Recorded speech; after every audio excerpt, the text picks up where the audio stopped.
Hello guys, आइए देखिए हम लोग ठीक है। हम लोग स्टार्ट कर रहे हैं कन्वर्जेंसी ऑफ इम्प्रॉपर इंटीग्रल। ठीक है, इम्प्रॉपर इंटीग्रल का जो कन्वर्जेंसी है उसको हम कैसे चेक कर सकते हैं। ठीक है, सेमेस्टर 4 के सिलेबस में है और कहीं कहीं डिफरेंट सेमेस्टर के सिलेबस में भी रहता है। ठीक है, पहले ये पार्ट 3 में था। तो अब देखिए इसके लिए जो बुक है वो बुक आप ले सकते हैं। इंटीग्रल कैलकुलस ले लीजिए। ठीक है, कृष्णा सीरीज का वशिष्ठा शर्मा का बुक आता है, या आप डीसी अग्रवाल का बुक भी ले सकते हैं। ठीक है, कन्वर्जेंसी ऑफ इम्प्रॉपर इंटीग्रल, और ये बुक का नाम आएगा इंटीग्रल कैलकुलस। ओके, इसमें देखिए सबसे पहले क्या है कि इनफाइनाइट इंटीग्रल क्या होता है, कुछ डेफिनेशन देख लेते हैं हम लोग। ये डेफिनेशन उतना इंपॉर्टेंट नहीं है। ठीक है, इसको बस समझ लीजिए। क्या है, द इंटरवल हुज लेंथ यानी range is infinite is said to be infinite interval. ठीक है, यानी इस तरह का जो इंटरवल है जिसमें कोई एक इन्फिनिटी होता है, चाहे वो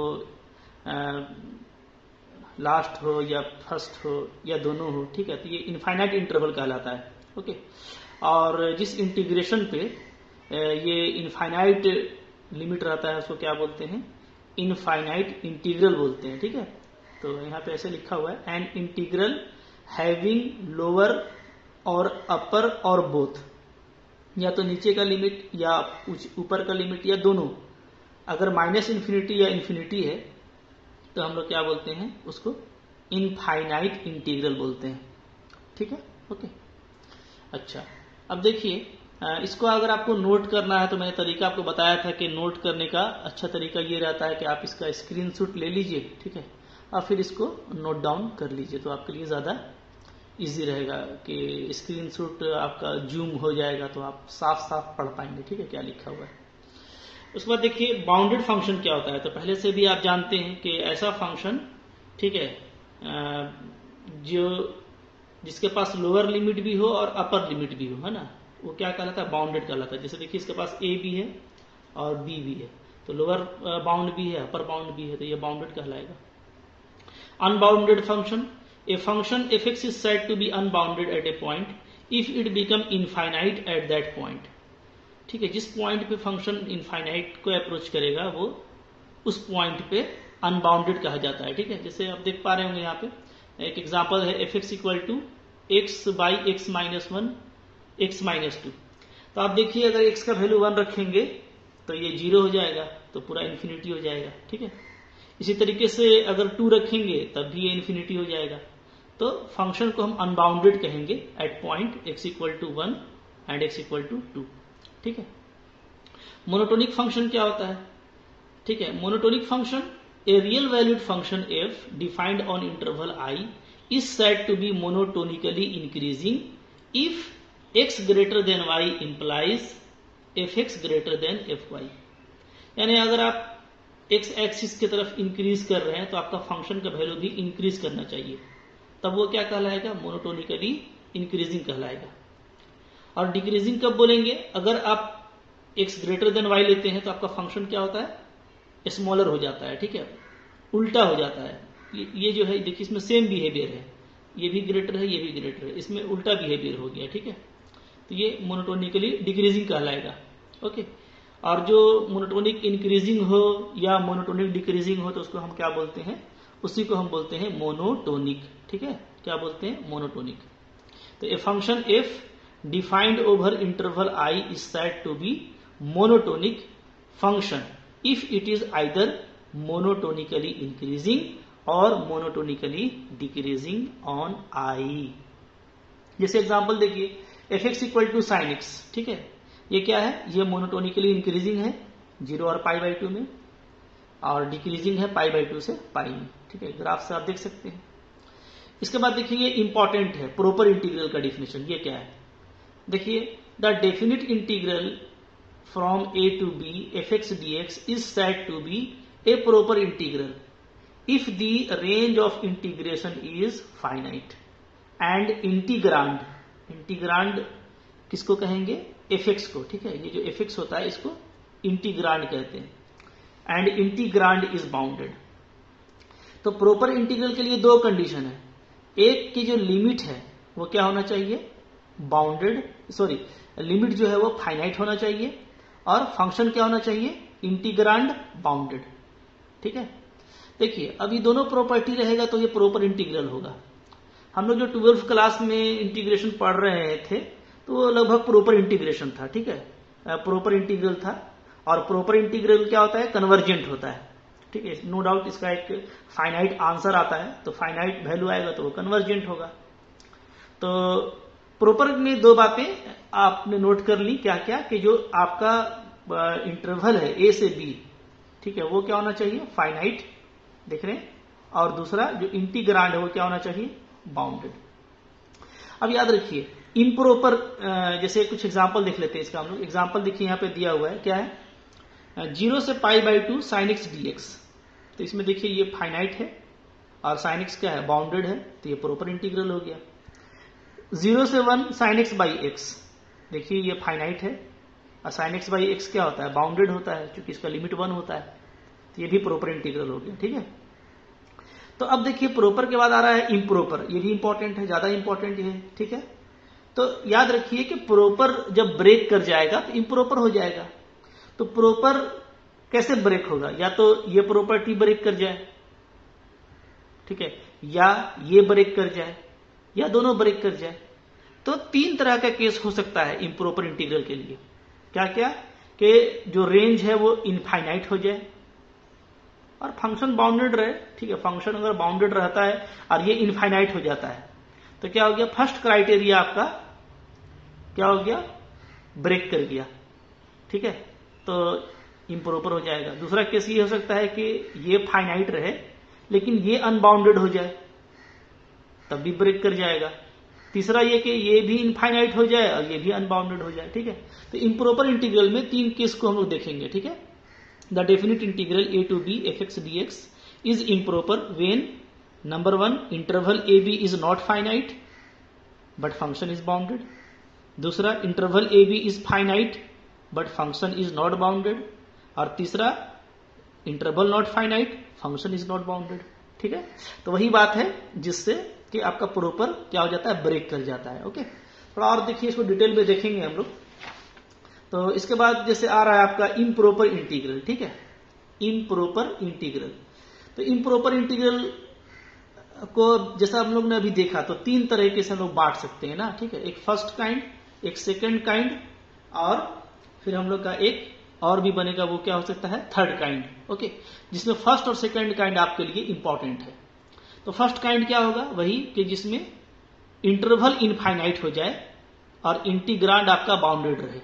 ठीक है, A definite integral a to b fx dx is said to be improper integral of first kind। First kind, ठीक है, when number a interval ab is infinite, b integrand fx is bounded। तो ध्यान दीजिए, ठीक है, कि चूंकि इसका पहला प्रॉपर्टी ब्रेक कर रहा है, प्रॉपर का दो प्रॉपर्टी होता है, तो फर्स्ट प्रॉपर्टी ब्रेक कर रहा है, इसलिए हम इसको क्या बोलेंगे, फर्स्ट काइंड। ठीक है, सेकंड प्रॉपर्टी ब्रेक करेगा, यानी सेम लिखिएगा आप, A definite integral a to b fx dx is said to be improper integral of second kind when क्या इंटरवल जो है आपका वो फाइनाइट है, ये ब्रेक नहीं किया, लेकिन जो इंटीग्रांड fx है वो अनबाउंडेड हो जा रहा है एट वन और मोर पॉइंट्स इन इंटरवल। क्या लिखा हुआ है, एट वन और मोर पॉइंट्स इन इंटरवल। क्योंकि फंक्शन जब आपका अनबाउंडेड होगा, fx जो इंटीग्रांड है वो अनबाउंडेड होगा, तो या तो एक पॉइंट पे होगा या ज्यादा पॉइंट पे होगा इंटरवल के अंदर। ठीक है, इसमें देखिए, इसमें जो सेकेंड प्रॉपर्टी है वो ब्रेक हो रहा है। ठीक है, इसमें ये ब्रेक नहीं हुआ, सेकेंड ब्रेक हुआ, सॉरी इसमें फर्स्ट ब्रेक हुआ तो फर्स्ट काइंड, और इसमें आपका सेकेंड ब्रेक हो रहा है तो ये क्या है, सेकेंड काइंड है। ठीक है, कुछ एग्जाम्पल देख लेते हैं हम लोग, आइए। जैसे देखिए फर्स्ट काइंड का एग्जाम्पल, 0 से इन्फिनिटी dx बाई इतना। तो देखिए लिमिट मेरा इनफाइनाइट है, लेकिन फंक्शन जो है अंदर में 1/1 प्लस एक्स स्क्वायर, ये क्या है, बाउंडेड है।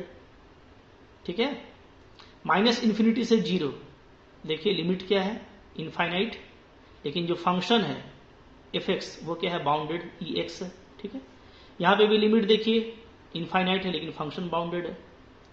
इस तरफ देखिए सेकेंड काइंड का एग्जाम्पल, हमारा जो लिमिट है वो फाइनाइट है 0 से 4, लेकिन जो फंक्शन है 0 और 4 के बीच में क्या क्या आता है, 2 आता है 2, तो 2 पे इन्फिनिटी हो जाएगा, 3 आता है 3 पे इन्फिनिटी हो जाएगा।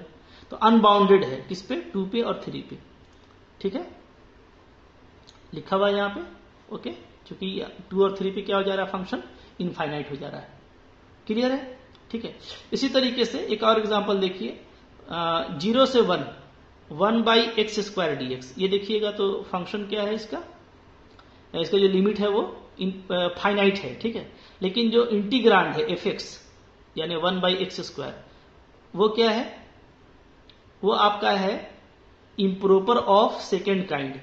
ठीक है, बिकाउज शॉर्ट में लिखा हुआ है BECS, इसको बिकाउज लिखिएगा। ठीक है, because fx = 1/x² is unbounded at x = 0। ठीक है, चूंकि 0 और 1 क्लोज्ड इंटरवल होता है, ठीक है, तो 0 भी काउंट होगा, तो 0 पे क्या हो जा रहा है, ये इन्फिनिटी हो जा रहा है, इसलिए क्या है, ये अनबाउंडेड है 0 पर। ठीक है, क्लियर हो गया? तो फर्स्ट काइंड सेकंड काइंड आप लोगों ने देख लिया। ठीक है, यहां पे देखिए एक बात है छोटी सी, कि अगर हम थर्ड काइंड के बारे में सोचना चाहें, ठीक है, देखिए यहां पे 2 प्रॉपर्टी है, आइए हम उसको देख लेते हैं, फर्स्ट काइंड का भी और सेकंड काइंड का भी। पहले फर्स्ट काइंड का देखते हैं। ठीक है, when the integral is first kind improper, first kind का अगर इम्प्रोपर है इसमें क्या क्या प्रॉपर्टी होगा, देखिए a to infinity fx dx, ठीक है, इक्वल टू क्या लिखेंगे, limit x tending to infinity a to x fx dx। ठीक है, ये तरीका है, चूंकि अपर लिमिट इन्फिनिटी है तो इसको लिमिट में डाल करके और यहाँ पे x लगा देंगे, फिर इसको काम करेंगे। ठीक है, इसी तरीके से अगर आपका नीचे में -∞ दिया हुआ है, -∞ to b, ठीक है, fx dx, तो आप नीचे में x ले लीजिएगा, ओके, और x को क्या कर दीजिएगा, टेंडिंग टू इन्फिनिटी। ठीक है, क्लियर है? इसी तरीके से अगर -∞ से इन्फिनिटी है तो आपको क्या करना है, पहले नीचे वाला को -x1 लिख लीजिएगा, x1 आपका इन्फिनिटी को अप्रोच करेगा से c तक, प्लस c से x2 तक जाएंगे जहां मेरा x2 इन्फिनिटी को अप्रोच करेगा। ठीक है, ओके, क्लियर है? तो ये 3 बातें आपको ध्यान रखनी है। ठीक है, ये हो गया फर्स्ट काइंड के लिए। सेकंड काइंड के लिए देखिए इधर लिखा है मैंने, when the integral is of second kind improper due to the integrand fx is unbounded at 1 और more points in interval, then, तो उसके बाद क्या होगा, उसके बाद देखिए यहां से आप लिखेंगे। ठीक है, then number 1, if fx is unbounded at x = b only. ठीक है, नीचे का लिमिट a होता है, ऊपर का लिमिट b होता है, देख रहे हैं? ठीक है, तो अगर सिर्फ वो b पे अनबाउंडेड है, और अनबाउंडेड का मतलब क्या होता है कि अगर fx इन्फिनिटी को अप्रोच कर रहा है तो, ठीक है, b पर, तब वो क्या है, अनबाउंडेड है। ठीक है, तो ऐसे किस में क्या करना है, a to b का जो इंटीग्रेशन है उसको ऐसे करेंगे, a to b minus epsilon, जहां एप्सिलम क्या है, टेंडिंग टू 0। ठीक है, तो b से कुछ छोटा कर देना है ताकि जो अनबाउंडेड है, ठीक है, जिस पॉइंट पे वो पॉइंट आपका हट जाए। बात फॉलो कर रहे हैं ना? ठीक है, ओके। इसी तरीके से अगर नीचे वाले लिमिट पे अनबाउंडेड है तो नीचे में क्या करेंगे, a प्लस कर देंगे। ठीक है, क्योंकि a और b के बीच लेना होता है, तो a से बड़ा होता है और b से छोटा होता है हमारा जो वेरिएबल है। ठीक है, तो a में लेंगे तो a से बड़ा करेंगे, a प्लस एप्सिलम, और b को हटाएंगे तो b से छोटा करेंगे, b माइनस एप्सिलम। ठीक है, ध्यान रखना है, ओके। अच्छा, अब देखिए अगर fx अनबाउंडेड है a और b के बीच में किसी पॉइंट c पर, तो उसको कैसे करेंगे, तो देखिए a to b fx dx को ऐसे लिखना है, a से c minus epsilon, epsilon 0 fx dx, plus c plus epsilon से b fx dx, एप्सिलम 0। ठीक है, समझ में आ रहा है बात? यहाँ पे एप्सिलम डैश लिया है मैंने, ठीक है, अलग अलग लिया है, यहाँ पे एप्सिलम लिया था और यहाँ पे एप्सिलम डैश। क्लियर है? ठीक है, इस तरीके से काम करना है। नंबर 4 देखिए, अगर fx अनबाउंडेड है a पर भी और b पर, दोनों पर, बोथ, तो क्या करना है, a to b fx dx को लिख देना है सिंपली a से c fx dx और प्लस c से b fx dx। ठीक है, तो इस तरीके से हम लोग काम करेंगे। हाँ, अच्छा, अब आइए थोड़ा सा हम लोग इसको समेट लेते हैं, ताकि फिर हम लोग जब एग्जाम्पल करेंगे तो चूंकि ज्यादा इंपॉर्टेंट आपके लिए एग्जाम्पल है और क्वेश्चंस इसमें आते हैं कि भाई दिखाइए कि कन्वर्जेंट है या डाइवर्जेंट है और इसका वैल्यू क्या होगा। ठीक है, तो थोड़ा शॉर्ट कर लेते हैं। देखिए, तो इम्प्रोपर इंटीग्रल जो है a से b fx dx, जहां fx मेरा इंटीग्रांड है और a से b मेरा रेंज ऑफ इंटीग्रेशन है। तो ये नंबर 1 क्या है, प्रोपर होगा। प्रोपर आप समझ गए, जब फंक्शन के पास दो प्रॉपर्टी हो, बाउंडेड हो और मेरा इंटरवल क्या हो, फाइनाइट हो। ठीक है, जैसे देखिए इस तरह का एग्जांपल, ये फाइनाइट भी है इंटरवल और बाउंडेड भी है फंक्शन। तो इसमें आपको कुछ नहीं करना, ये क्या होगा, ये आपका हमेशा क्या होता है, ये आपका कन्वर्जेंट होता है, ऑलवेज कन्वर्जेंट। ठीक है, और इसका एक आंसर जो है वो हमेशा फाइनाइट आता है। ठीक है, converges to a finite value. ठीक है, फाइनाइट आंसर आएगा इसका, इसमें कोई आपको परेशान नहीं होना। अच्छा, सेकंड काइंड में इम्प्रोपर, तो इसमें हमने देखा फर्स्ट काइंड और सेकंड काइंड। ठीक है, फर्स्ट काइंड में फर्स्ट प्रॉपर्टी फेल करता है, यानी इंटरवल जो है आपका वो इनफाइनाइट हो जाता है। ठीक है, और सेकंड में सेकंड वाला फेल करता है, यानी जो फंक्शन है वो अनबाउंडेड हो जाता है। ठीक है, प्रॉपर्टी हम पहले ही देख चुके हैं। अब यहां पे आप थर्ड काइंड के बारे में खुद से सोच सकते हैं, think about the third kind. ठीक है, हालांकि ये उतना इंपॉर्टेंट नहीं है, लेकिन आप सोच सकते हैं कि ऐसा केस जिसमें लिमिट भी इनफाइनाइट हो जाए और फंक्शन भी अनबाउंडेड हो जाए, रेंज हमारा क्या हो, इनफाइनाइट हो और फंक्शन भी क्या हो जाए, अनबाउंडेड। ठीक है, इन वन और मोर पॉइंट, तो ऐसे केस में क्या हो जाएगा, ये थर्ड काइंड का हो जाएगा। ठीक है, अब आइए हम लोग कुछ कुछ कन्वर्जेंसी का टेस्ट देखते हैं, और जो ज्यादा इंपॉर्टेंट होगा मैं आपको वो बताऊंगा। ठीक है, ओके, देखिए जैसे एक क्वेश्चन है, test the convergency of 0 to infinity e का पावर माइनस x dx। ठीक है, तो पहले इसको देखिए कौन सा काइंड का है, तो देखेंगे लिमिट हमारा क्या है, इनफाइनाइट, और फंक्शन क्या है, e माइनस एक्स, ये बाउंडेड है। एक्सपोनेंट जो होता है e का पावर x, e का पावर माइनस एक्स, ये सब बाउंडेड होता है।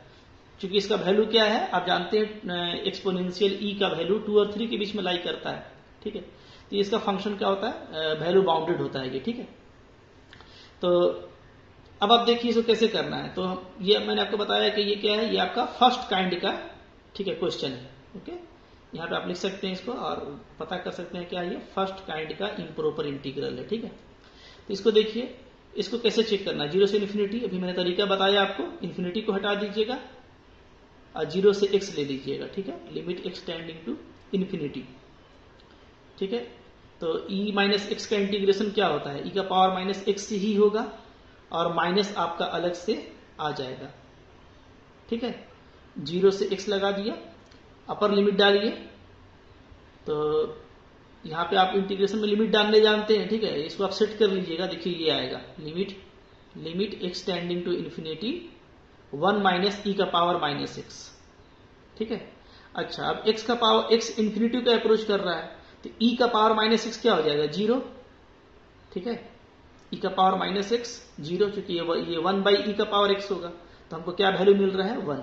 तो 1 तो एक फाइनाइट वैल्यू है, तो इसका मतलब क्या है कि ये जो इंटीग्रल है ये आपका कन्वर्जेंट है। ठीक है, अच्छा, फिर देखिए क्वेश्चन है हमारा, ये 2010 में इस तरह का क्वेश्चन आया था, टेस्ट द कन्वर्जेंसी ऑफ 0 से इन्फिनिटी cos x dx। इसका कन्वर्जेंसी चेक करना है cos x dx का। अब देखिए cos x -1 से 1 तक लाई करता है। ठीक है, तो ये भी क्या है, ये भी आपका बाउंडेड है। ठीक है ना, जो fx है वो क्या है, बाउंडेड, और आपका जो लिमिट दिया हुआ है वो इनफाइनाइट है। तो ये क्या हो गया, ये आपका फर्स्ट काइंड का एग्जाम्पल हो गया। ठीक है, इसको कैसे बनाना है, तो 0 से x जैसे अभी बनाया था हम लोगों ने, ठीक है, ऐसे ले लेंगे। cos का इंटीग्रेशन क्या होता है, तो cos का इंटीग्रेशन होता है sin x। ठीक है, और लिमिट डाल देंगे तो sin x आएगा, और 0 डालेंगे तो sin 0 0, तो यही आ रहा है। तो limit x tending to infinity sin x का वैल्यू क्या होगा, इसका कोई फाइनाइट वैल्यू तो होगा नहीं, क्योंकि ये जो भी होगा -1 और 1 के बीच में होगा, जैसे cos का होता है।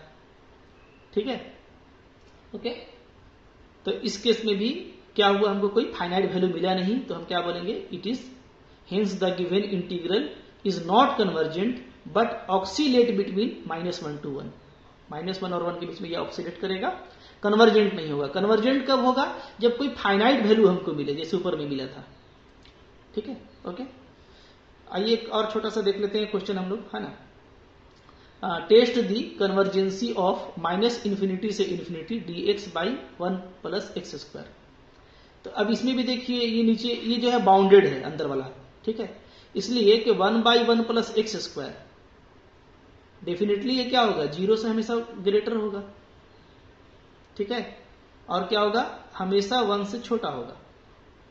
तो क्या है, ये 0 और 1 के बीच में लाई करता है, तो ये बाउंडेड है, ठीक है।